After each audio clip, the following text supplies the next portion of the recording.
يا ريت وزارة التضامن وهي بتعمل حسابات المعاشات تعمل حساب أصحاب المهن الحرة. أصحاب المهن الحرة دول اللي هم الصنايعية، الناس اللي كانوا شغالين في محلات، دول بيقبضوا 1300 جنيه. 1300 جنيه في وقت العشاء بس، تجيب ربع جبنة بيضة وكيلو لبن ب 80 جنيه، يعني 2600 جنيه عشاء.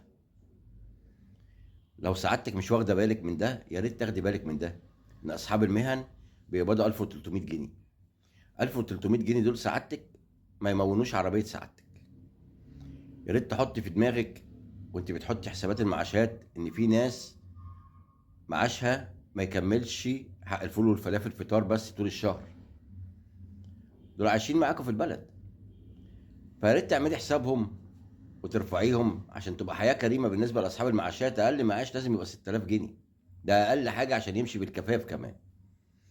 يا رب تبقى في نظرة منكم بعين الرحمة، يتوب علينا ربنا.